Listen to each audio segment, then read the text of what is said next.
Tuhan bersamamu. dan bersama roh.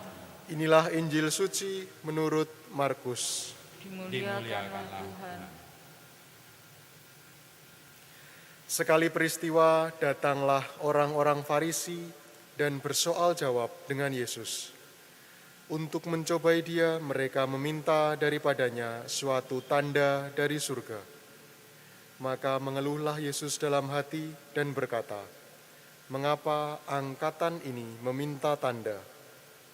Aku berkata kepadamu, sungguh kepada angkatan ini sekali-kali tidak akan diberikan tanda." Lalu Yesus meninggalkan mereka, ia naik ke perahu dan bertolak ke seberang. Demikianlah sabda Tuhan. Terpujilah Kristus.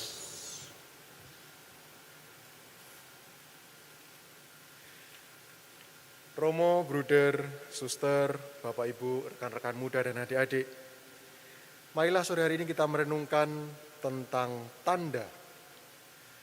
Tanda Santo Cyrillus dan Santo Methodius adalah kehadiran mereka untuk bangsa Slavia dengan penulisan alfabet Sirilik sebagai bentuk inkulturasi dan penggunaan bahasa Slavonik istilahnya, supaya orang-orang bangsa Slavia ini bisa mengerti, memahami dan menyadari kehadiran Tuhan.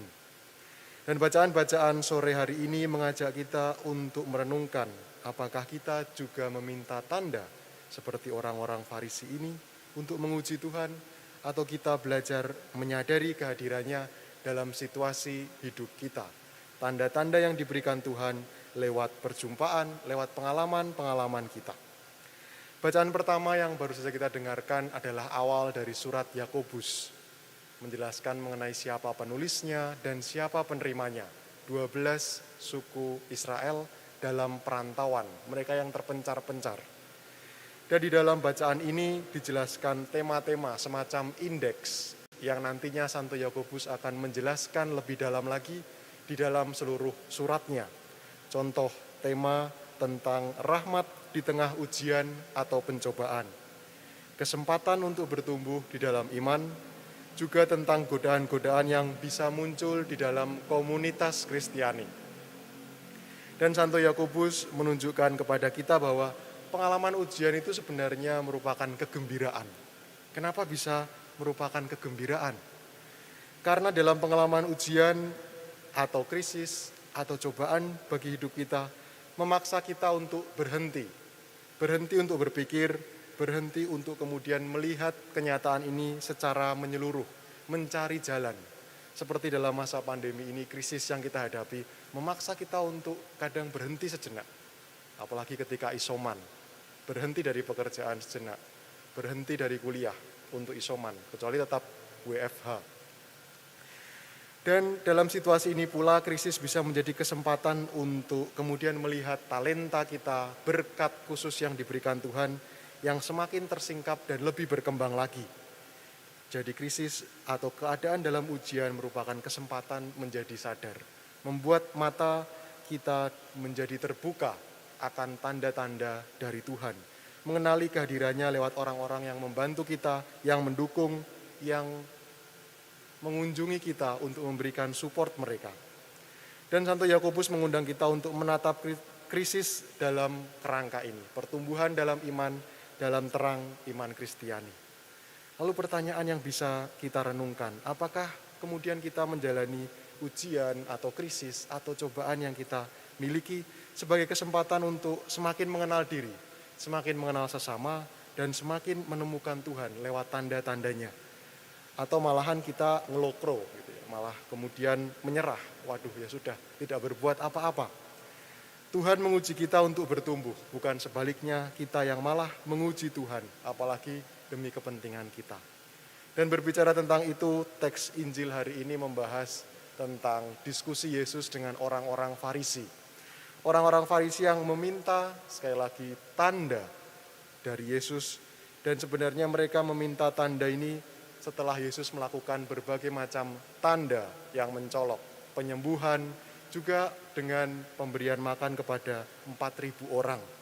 Tetapi sebenarnya kelompok ini tuh sudah bersekongkol untuk membunuh Yesus. Dan mereka ini meminta tanda hanya pura-pura, sengaja. Karena maksud sebenarnya adalah menguji. Sebenarnya ini akan diberikan tanda atau tidak. Atau mencari-cari kesalahan Yesus. Dan kita dalam Injil tadi menemukan Yesus yang batin, begitu ya, mengeluh dalam hati. Ya ampun, ini angkatan sudah diberikan tanda juga masih belum percaya. Dan maka dia bertanya, mengapa angkatan ini menuntut sebuah tanda? Dengan pertanyaan dia ingin melihat motivasi dari pertanyaan yang diberikan orang-orang Farisi. Kamu sebenarnya sudah melihat, belum melihat, atau tidak mau percaya? Seperti itu. Karena nihil jawaban, kalau tadi kita membaca Injil yang sedemikian lumayan singkat, tidak ada jawaban dari para Farisi ini.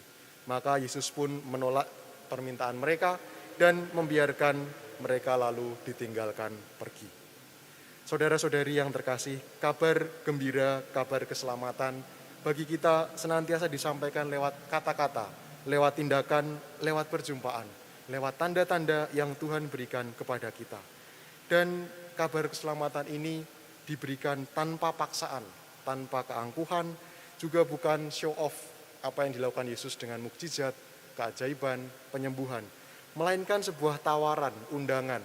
Apakah kita kemudian percaya, kita mengimani, kita merefleksikannya.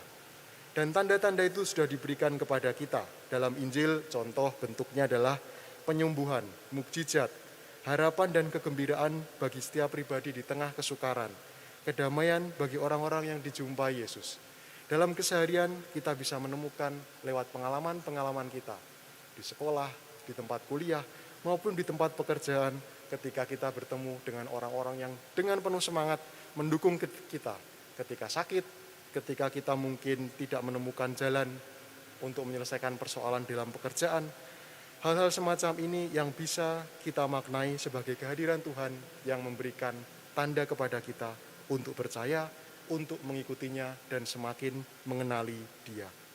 Maka pertanyaan yang bisa kita renungkan sore hari ini menutup hari kita setelah kesibukan seharian, apakah kita kadang-kadang juga meminta tanda untuk percaya? Atau kita belajar justru menemukan tanda-tandanya lewat pengalaman kita sehari-hari?